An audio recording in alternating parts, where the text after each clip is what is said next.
Good evening, Anandita ma'am. Evening, ma'am.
Good evening, ma'am. Can we start the meeting?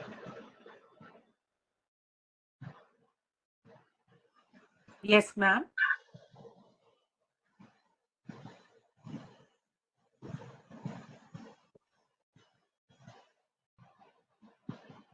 May I begin?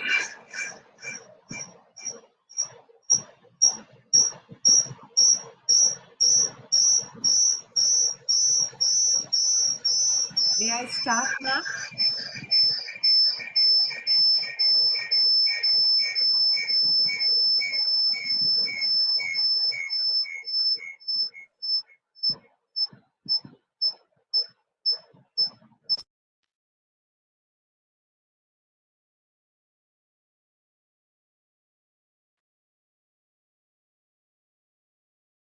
A very good evening to all the attendees of today's session on disaster management.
May I share the presentation, ma'am? Yes, ma'am, you can.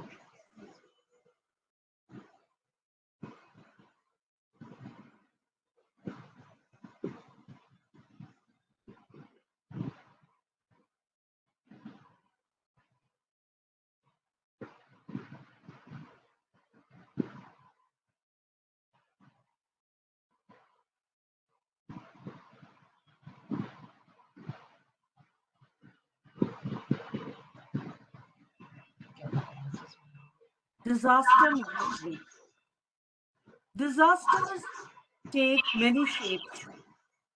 Human-made disasters result from human errors and include industrial explosions or structure failures. Natural disasters result from physical phenomena and include earthquakes and droughts. Disasters classified as complex can include epidemics or armed conflicts. In whatever form, disasters disrupt communities, and can take a serious toll on people, property, economies, and the environment. They often stretch a community's capacity to cope up with the situation. Disaster management is a process of effectively preparing for and responding to disasters. It involves strategically organizing resources to lessen the harm that disasters cause. It also involves a systematic approach to managing the responsibilities of disaster prevention, preparedness, response, and recovery. What does disaster management involve? Dealing with and avoiding both natural and man made disasters, preparedness before disaster, rebuilding and supporting society after natural disasters. What is disaster management? It encompasses a wide range of activities focused on preventing, mitigating, preparing for, and responding to and recovering from disasters. It involves a comprehensive approach to reduce risks and minimize the impact of both natural and man-made disasters. Ma'am, is my presentation visible? Yes, ma'am. Okay. Here are more detailed breakdown of what falls under disaster management: prevention and mitigation, identifying hazards, recognizing potential risks like earthquakes, floods, or industrial accidents, risk reduction, which involves implementing measures to minimize the likelihood or severity of a disaster, such as building codes, environmental regulations, and land use planning. Early warning systems, establishing systems to detect and alert communities about impending disasters. Preventing disasters, taking proactive measures to prevent disasters from occurring, such as securing industrial facilities or implementing water management strategies. Preparedness. Under this, we have developing emergency plans, creating plans that outline how to respond to different types of disasters. Training and exercises, conducting drills and stimulations to ensure that response teams and the public are prepared to act effectively. Communication, establishing clear communication channels to disseminate information to the public and coordinating agencies. Resource stockpiling. This includes storing essential supplies like food, water, medical equipment for use during a disaster. The third point is response. Under this, we have search and rescue, locating and rescuing individuals trapped or injured by a disaster. Emergency relief, providing immediate assistance to affected populations, including food, water, medical care, and shelter. Evacuation and relocation, moving people from dangerous areas to safer locations. Coordinating agencies, working with multiple organizations and levels of government to ensure a coordinated and effective response. The fourth point is recovery and rehabilitation, restoring essential services, repairing infrastructure like roads, power grids, and communication systems, psychological support, providing counseling and mental health services to those affected by a disaster, rebuilding infrastructure, that is, reconstructing homes, schools, hospitals, and other essential facilities, rehabilitation and reintegration, helping people return to their normal lives after a disaster, long-term planning, that is, developing plans to prevent similar disasters from occurring in the future. Other aspects include public awareness, that is, educating the public about disaster risks and preparedness measures, community involvement, engaging communities in disaster planning and response, research and development, conducting research to improve disaster prevention, mitigation, and response techniques, international cooperation, that is, working with other countries to address global disaster risks. What are the causes of natural disasters? A natural disaster is a foremost contrary occasion after ordinary processes of the earth. Specimens comprise dust storms, firestorms, tsunamis, tornadoes, earthquakes, hurricanes, floods, volcanic eruptions, storms, and further geologic procedures. A natural disaster can result in the damage of life or possessions, along with financial damage, the harshness of which is resolved by the flexibility of the exaggerated population and the structure existing. The causes of natural disasters are global warming. This is a serious contributor to natural disasters because it affects our globe in so many areas. As hurricanes draw their energy from seawater, global warming causes ocean temperatures to rise, resulting in more and larger hurricanes and cyclones and tropical storms. Natural activities in the Earth's crust. Natural disasters are often triggered by natural events in the Earth's crust. Tension can build up inside the Earth's crust due to natural processes which can be released through earthquakes. The third point is tectonic movement. Because the Earth is made up of several plates sliding on our planet's underlying mantle rather than a single surface, a relocation or colliding of these plates might have disastrous consequences.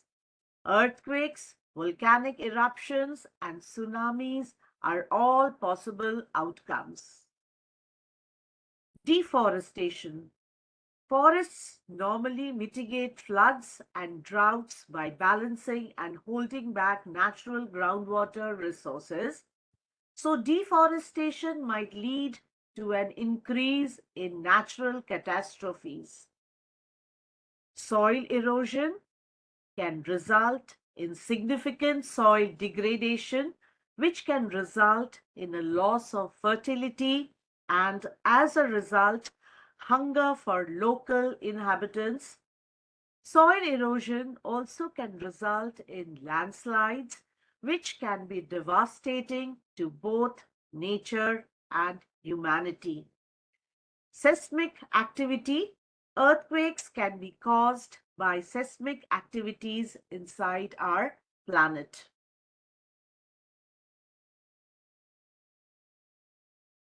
What are the causes of man-made disasters? Man-made disasters are caused by human actions either intentionally or through negligence, resulting in widespread damage and loss of life. These disasters can stem from a variety of sources, including industrial accidents, transportation mishaps, fires, terrorism, and environmental degradation. Human error, improper management of systems, and failure in infrastructure also contribute to these events. Here are uh, Here is a more detailed look at the causes of man-made disasters. Intentional actions include terrorism, that is, acts of violence and destruction carried out by individuals or groups for political, ideological, or religious reasons. War and civil conflict, armed conflicts between nations or within a country leading to displacement, casualties, and widespread destruction. Arson, the deliberate setting of fires to cause damage or harm. The second point is accidents and failures. This includes industrial accidents, disasters caused by explosion, releases of hazardous materials, or collapses in factories or other industrial facilities, transportation accidents, accidents involving airplanes, trains, ships, or vehicles, often due to human error, mechanical failures, or inadequate infrastructure. Construction accidents, collapses of buildings or bridges during construction or due to structural failures.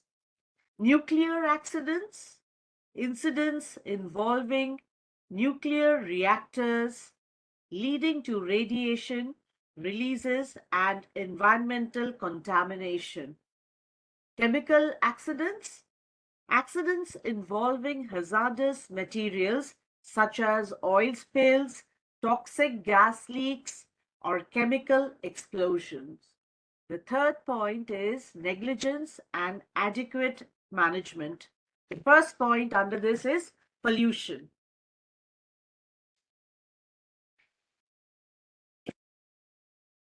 Release of harmful substances into the environment, such as air, water, and soil, leading to health problems and ecological damage. Deforestation, clearing of forests for agriculture, urbanization, or other purposes, leading to loss of biodiversity, soil erosion, and climate change. Overpopulation leads to strain on resources and infrastructure, potentially leading to food shortages, water scarcity, and increased competition. Human error, mistakes made by individuals such as not following safety procedures or using equipment incorrectly. Technological failures include power outages, disruptions in electricity supply, potentially leading to economic losses and disruptions to essential services. Infrastructure failures, collapses of dams, levees, or other infrastructure causing floods, landslides, or other damage. The last one is climate change. Human-induced climate change, the changes in the Earth's climate leading to more frequent and severe natural disasters such as floods, droughts, wildfires, and storms. The host factors affecting disasters. Host factors in the context of disasters refer to characteristics or conditions of individuals or populations that influence their susceptibility to the effects of a disaster. These factors can be demographic, socioeconomic, or related to health status, among other things, and can increase or decrease vulnerability to disaster impacts.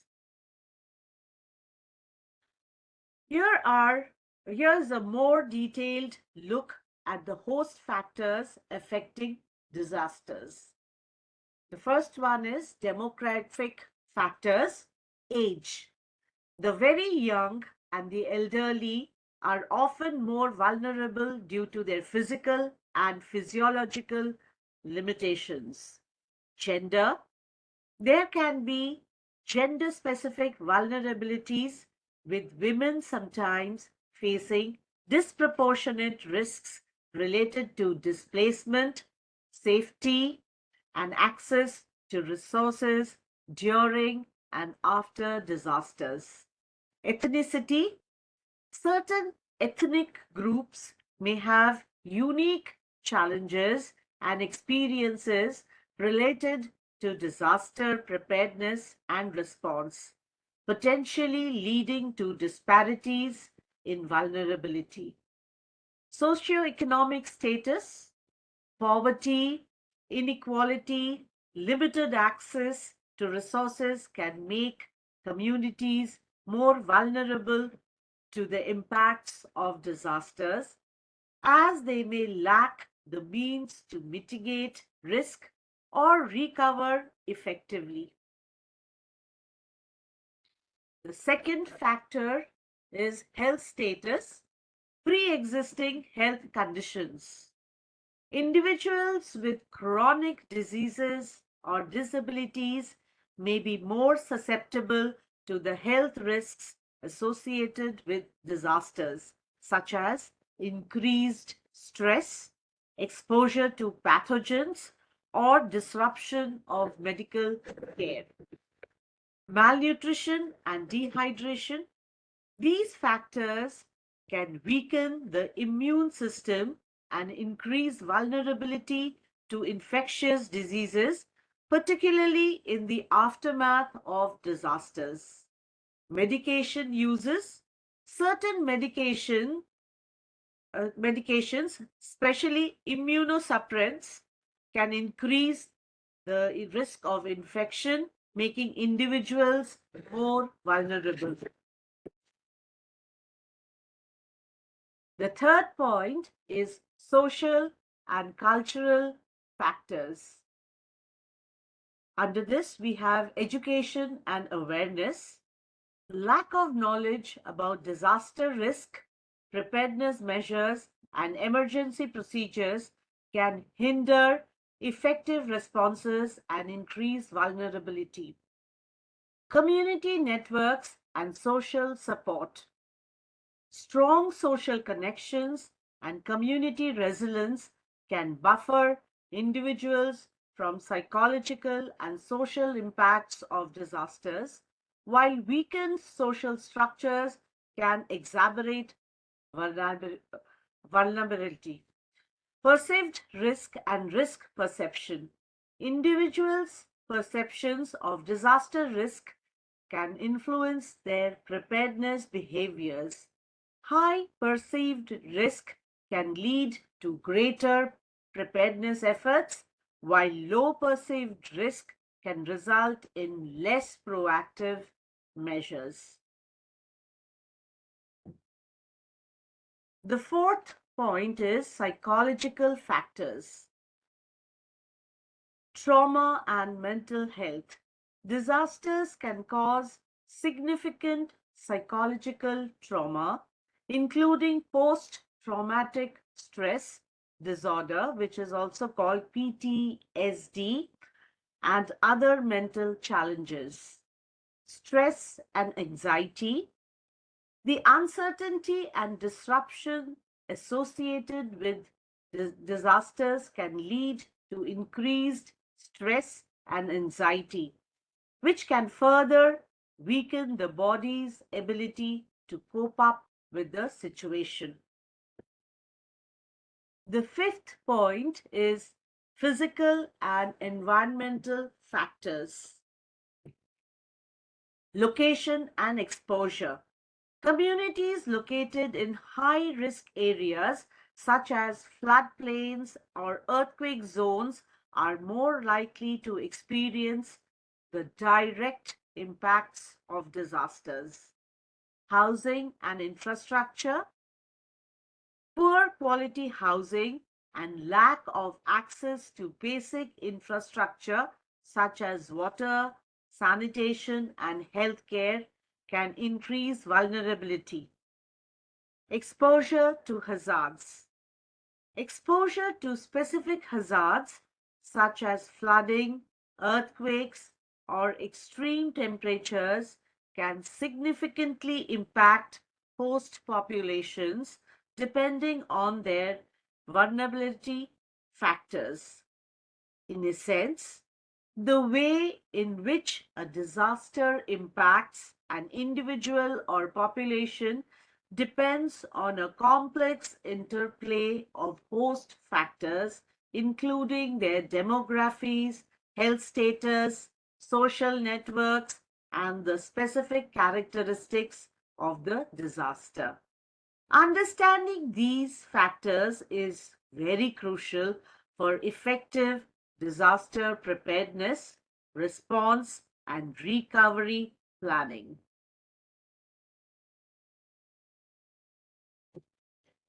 Environmental factors affecting disasters. Environmental factors like climate change, land degradation, and ecosystem services are key drivers of disaster risk. These factors can amplify the impacts of natural hazards, turning them into disasters that cause life and economic losses. The first one is climate change. Increasing global temperatures, rising sea levels, and more frequent extreme weather events are all linked to climate change, making certain regions more vulnerable to disasters. For example, rising sea levels can expose coastal areas to increased flood risk, while warmer temperatures can fuel more intense wildfires. Land degradation and deforestation. Unsustainable agricultural practices and urban development can weaken the natural protective system of ecosystems, making areas more susceptible to landslides, floods, and other disasters. For instance, the loss of forest cover on slopes can increase the risk of landslides during very heavy rainfall.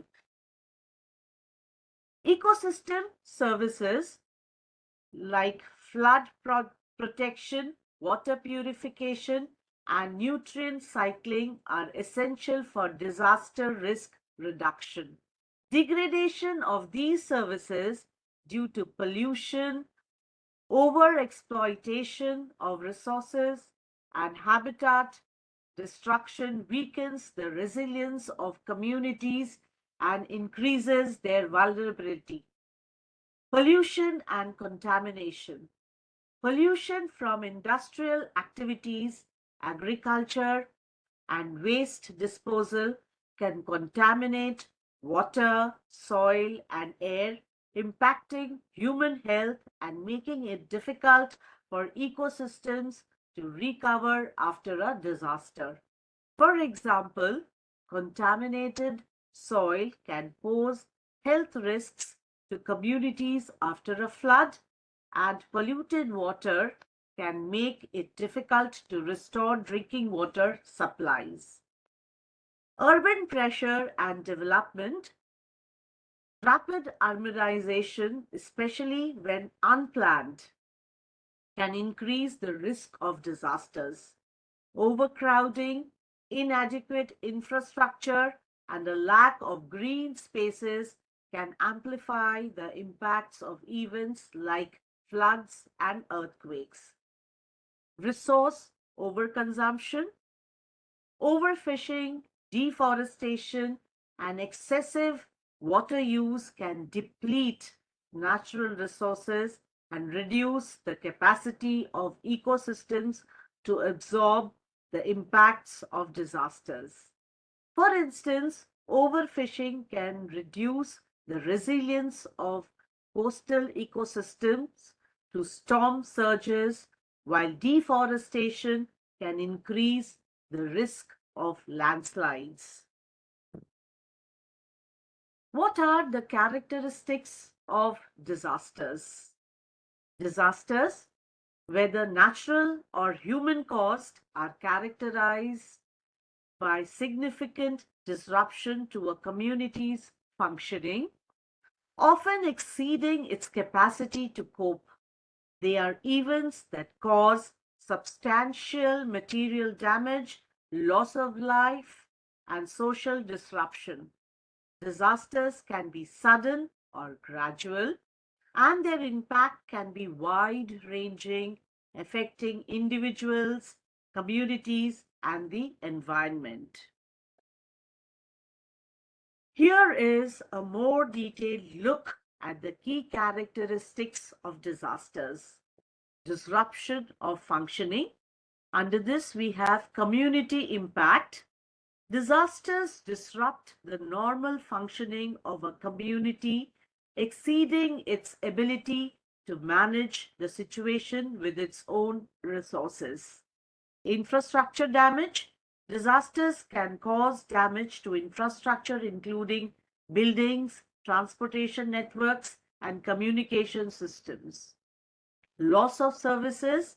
Essential services like water, electricity, and sanitation can be severely disrupted or lost during a disaster. The second point is loss and damage. Loss of life. Disasters can result in a significant number of fatalities and injuries. Businesses and infrastructure. Economic disruption.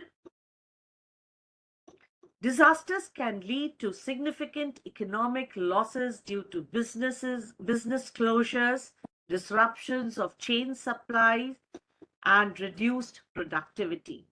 Vulnerability and exposure. Vulnerable populations. Disasters disproportionately affect vulnerable populations, such as those with limited access to resources, healthcare, and social support. Exposed assets. Disasters can impact communities and infrastructure located in hazard-prone areas, increasing exposures to risks.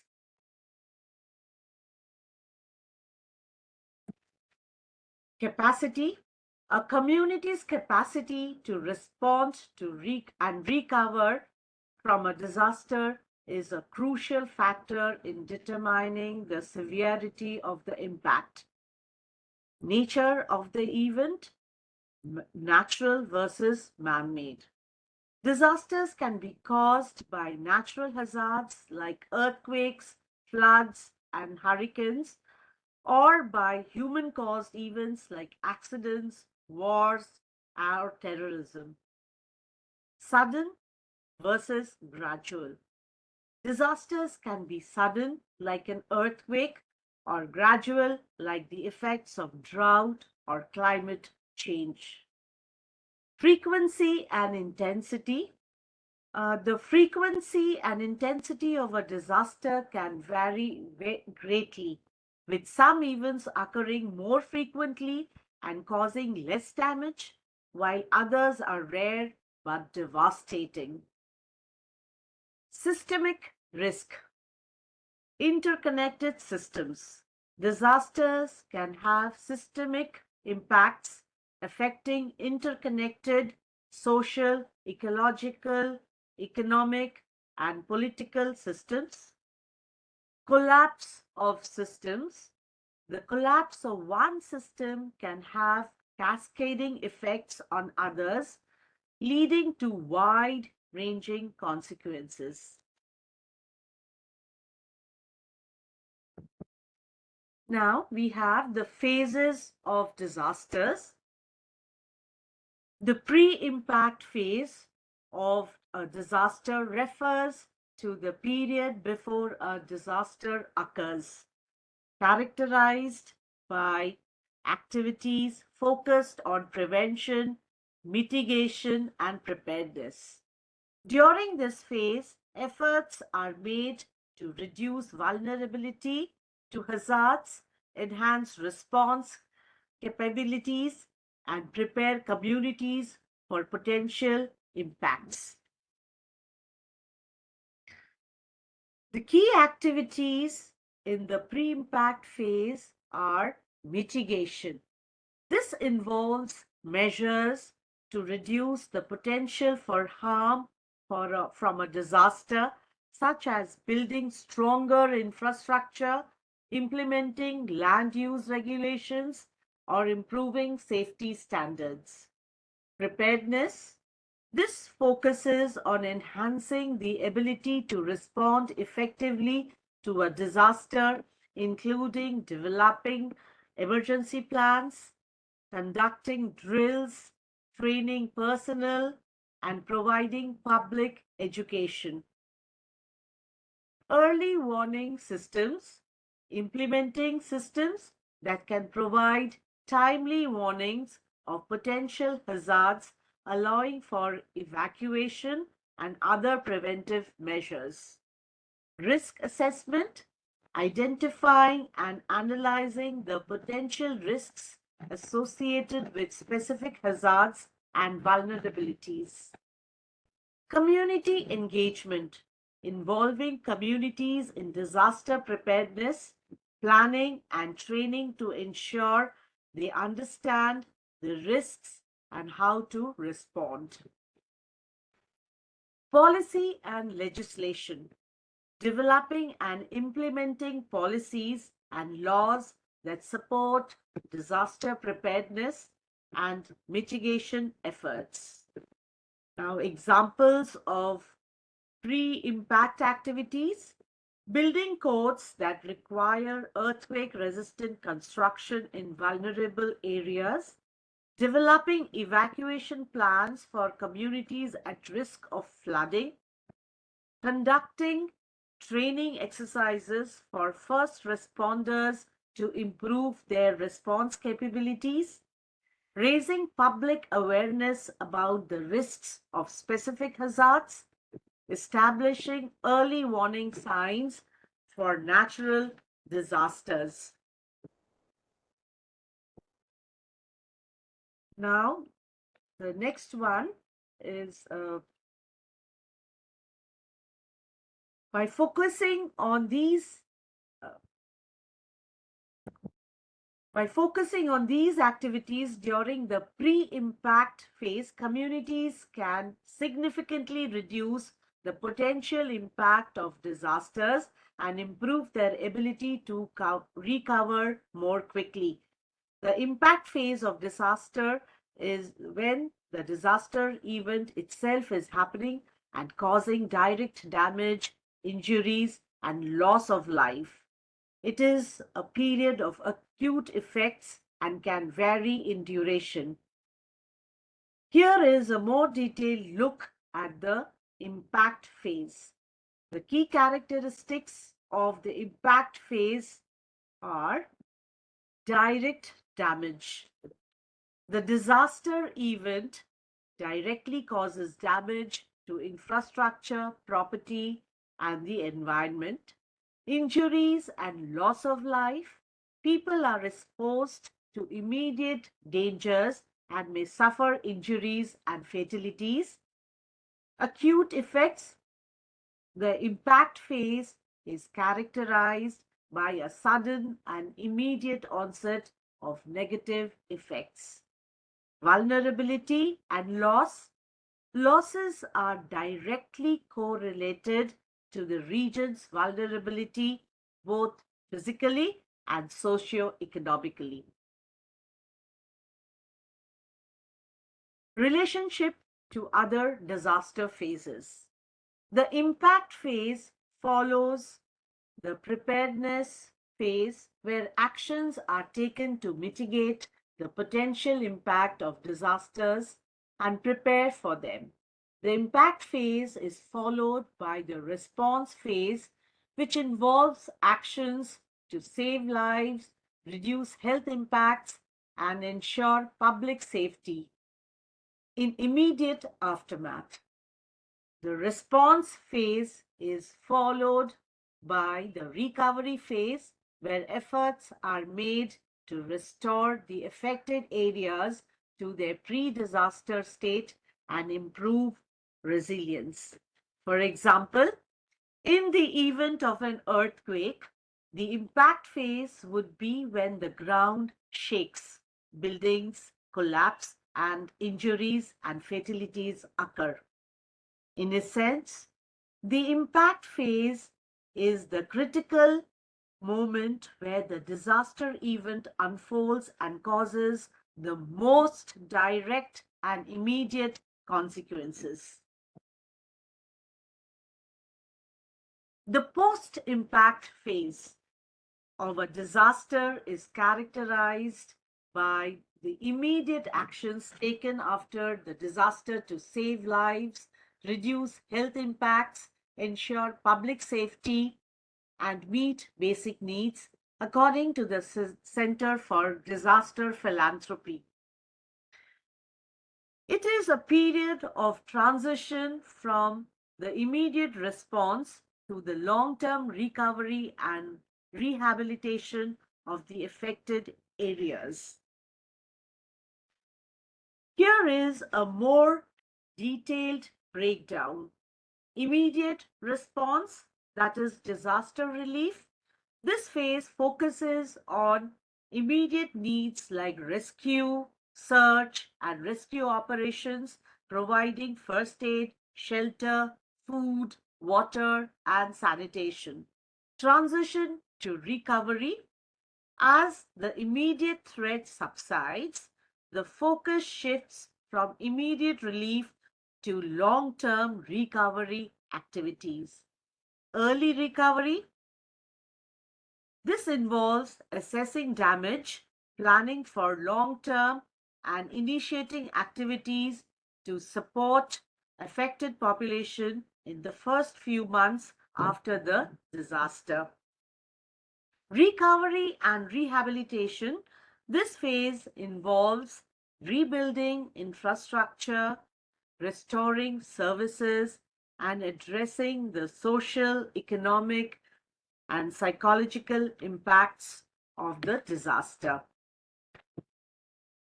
Building back better. The post-disaster phase offers an opportunity to incorporate disaster risk reduction measures into the recovery process, making communities more resilient to future hazards. Psychological support. Individuals and communities need support to recover from the psychological trauma of the disaster. Long-term reconstruction. This involves rebuilding physical infrastructure, restoring services, and addressing the long-term social, economic, and psychological impacts of the disaster.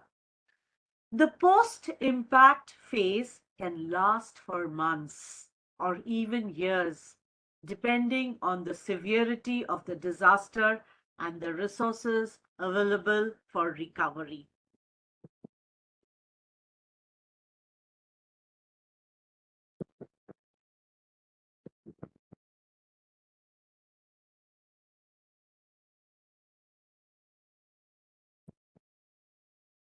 Uh, excuse my screen has just got hung. Uh, in the meantime, I will continue. Uh, the key principles of disaster management include prevention, mitigation, prep-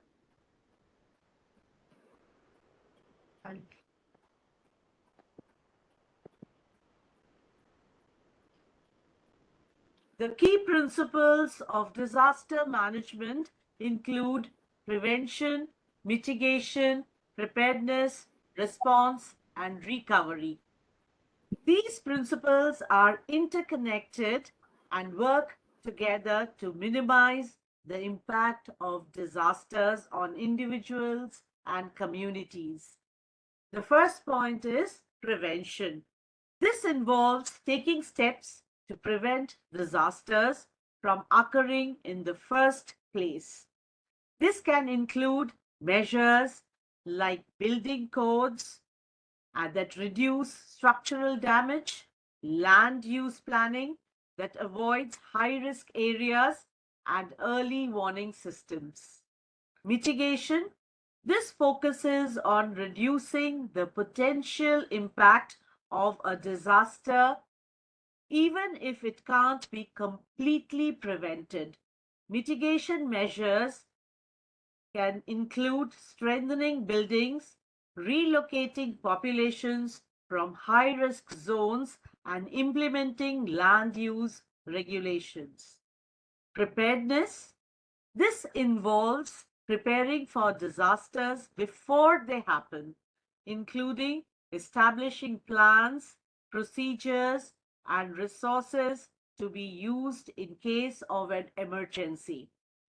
Preparedness also includes public education, training, and drills to ensure that individuals and communities know what to do in the event of a disaster. Response and recovery. Response. This involves taking immediate action to save lives, protect property, and address the immediate needs of the affected individuals and communities after a disaster has occurred. Response includes tasks like search and rescue, providing shelter and food, and restoring essential services. Recovery focuses on restoring a community to its pre disaster condition or even improving upon it. Recovery involves long term efforts to rebuild infrastructure, rebuild homes, and provide long term support to affected individuals and families. What is disaster preparedness? Disaster preparedness involves proactive measures taken in advance to better respond to and cope with the immediate aftermath of a disaster, whether natural or human induced. This includes developing plans, stockpiling supplies, and educating the public on how to respond to various hazards. It is a continuous and integrated process involving multiple sectors and resources. The key aspects of disaster preparedness are risk identification, that is, identifying potential hazards and their potential impact, planning, that is, developing a family disaster plan, including evacuation routes and communication strategies, supply kit, building a disaster supply kit for both home and car, containing essentials like food, water, first aid, and medications, training, learning CPR, first aid, and other essential skills, community engagement, participating in community drills, workshops, and information sessions, early warning signs, that is, developing and utilizing early warning systems to provide timely alerts, mitigation measures, implementing long-term measures to reduce the risk of disasters, such as building stronger infrastructure, coordination.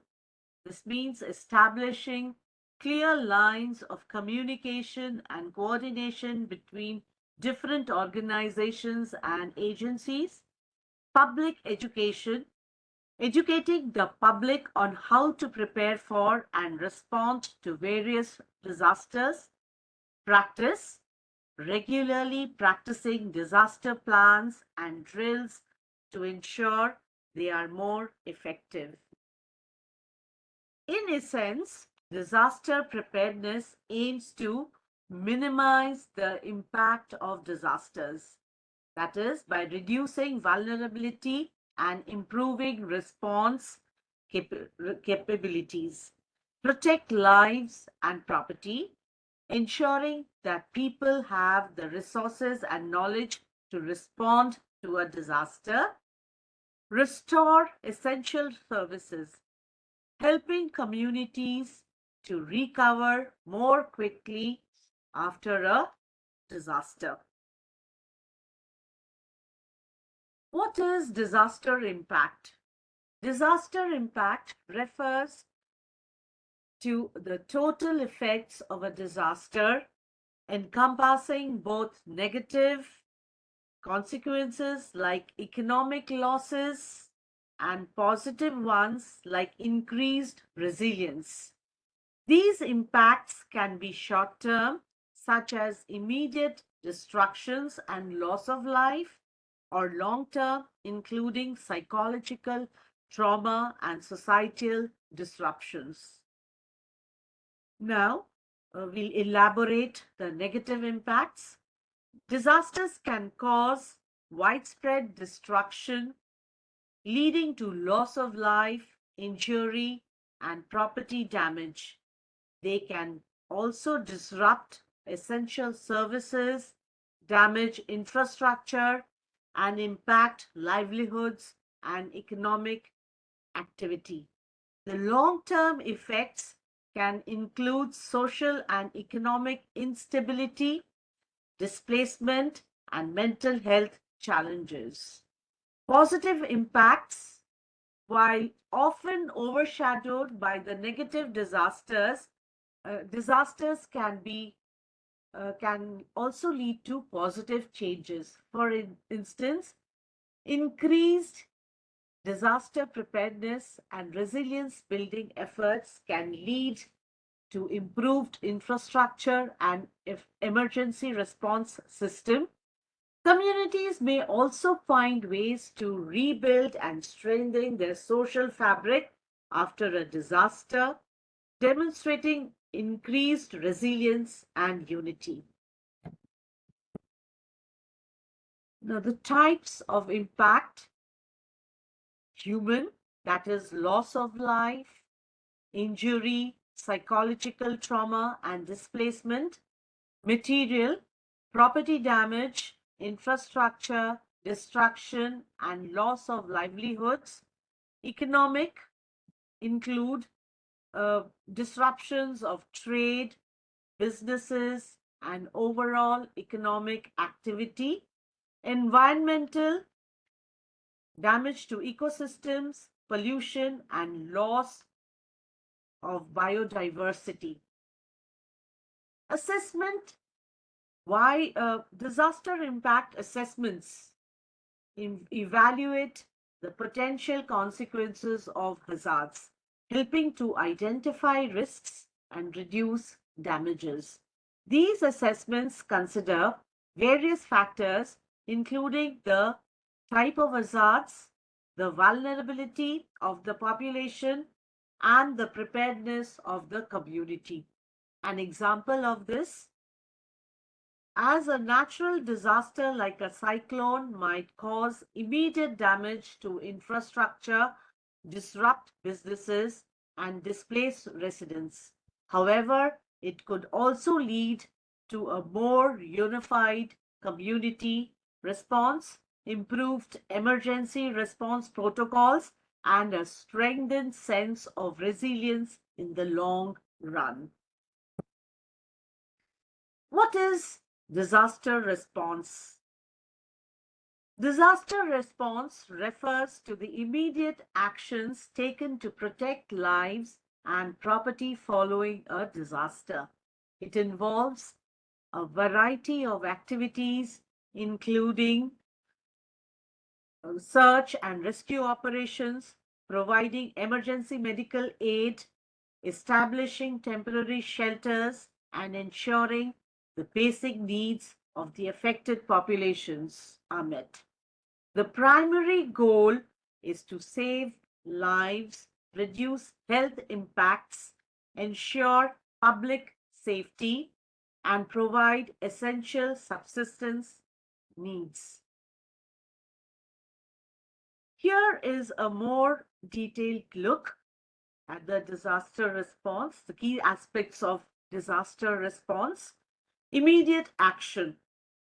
Disaster response is characterized by its rapid and short-term focus, prioritizing the immediate needs of those affected. Saving lives, search and rescue efforts are crucial along with providing emergency medical care to treat injuries and prevent further health emergencies. Basic needs, providing food, water, shelter, and other essential supplies is a priority to ensure the survival and basic needs of the survivors. Public safety ensures the safety of the affected area and preventing further harm or damage. It is a key aspect of the response. Coordination. Disaster response often involves a coordinated effort between government agencies, non-governmental organizations, and volunteers. Assessing damage, evaluating the extent of damage and the needs of the affected population is essential to plan and prioritize relief efforts. Restoring infrastructure, repairs to essential services like telecommunications, transport, and power are crucial to restoring normalcy. Some examples of disaster response actions are search and rescue, that is finding and rescuing individuals trapped or injured. Emergency medical aid, providing medical treatment and care to those injured or sick. Temporary shelter, establishing temporary shelters for displaced individuals and families. Food and water distribution, ensuring access to clean water and food for the affected population. Evacuation, evacuating people from hazardous areas. Establishing relief camps, setting up temporary camps to provide shelter and support. Restoring essential services, repairing telecommunications, transportation, and power infrastructure. India is highly vulnerable to disasters due to its unique geoclimatic and socio-economic conditions, making it one of the most disaster-prone countries globally. Approximately 27 out of the 35 states and union territories are disaster prone, and a significant portion of the landmass is susceptible to various hazards. The specific vulnerabilities are earthquakes. Over 58.6 of India's landmass is prone to earthquakes, with the Himalayan region and intraplate faults being particularly active. Floods and river erosion, over 40 million hectares, that is 12% of the land, are vulnerable to floods and river erosion. Cyclones and tsunamis, close to 5,700 kilometers of the 7,516 kilometers coastline is prone to cyclones and tsunamis. Droughts, 68% of the cultivable land is susceptible to drought conditions. Landslides and avalanches. Hilly areas are at risk from landslides and avalanches.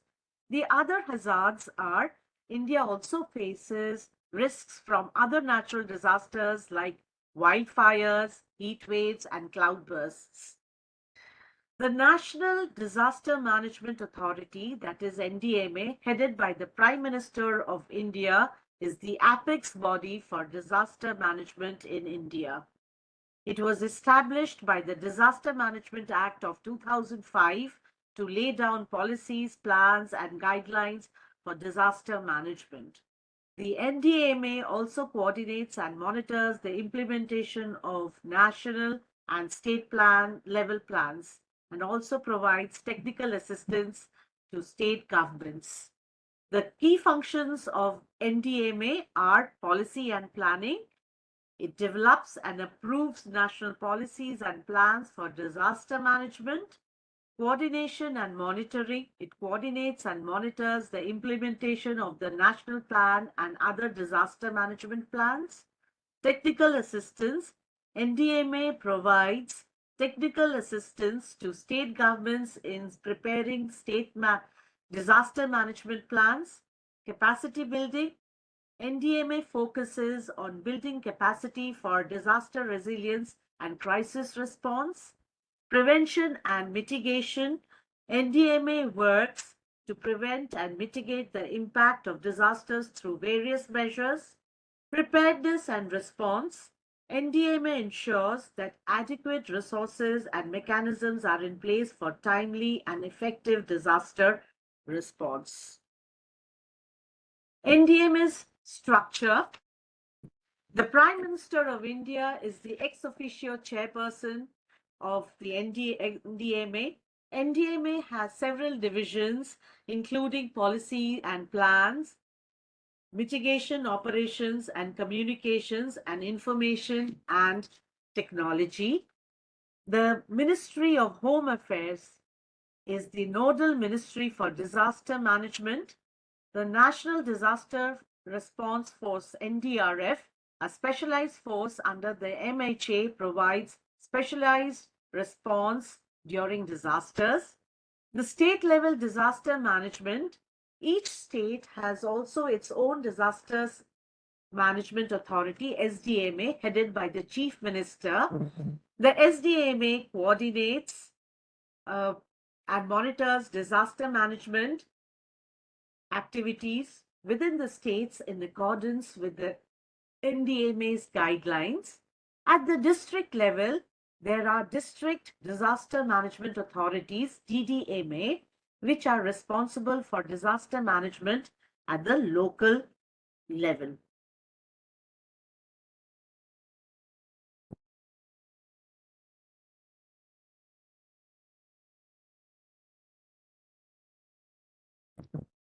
The future of disaster management is characterized by an increased resilience on technology, a broader understanding of interconnected risks, and a greater focus on technology, resilience, and preparedness.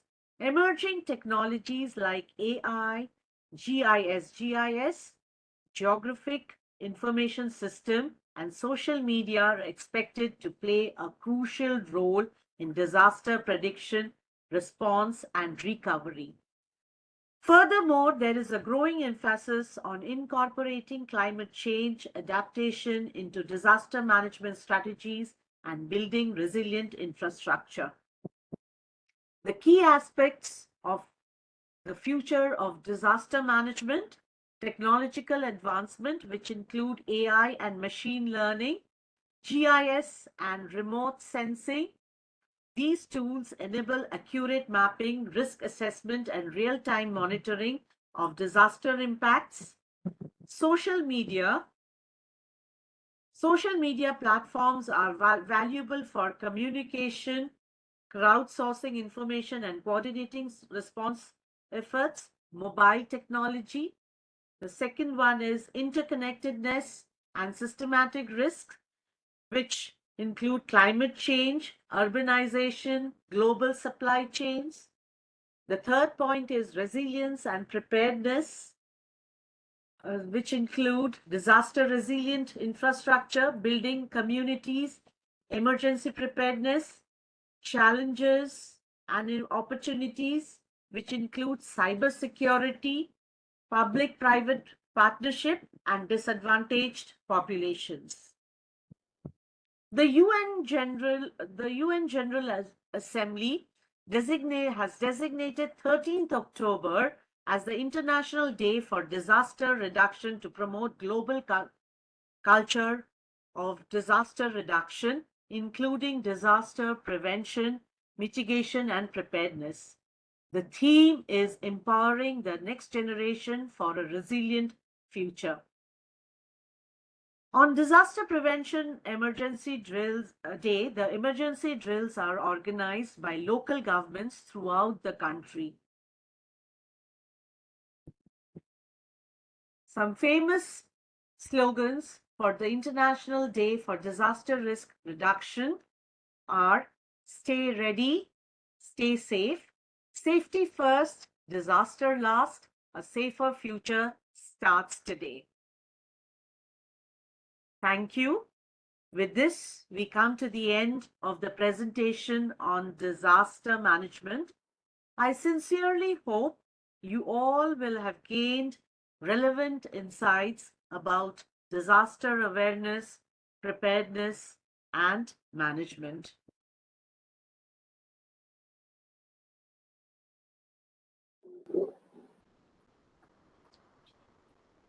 Thank you, ma'am.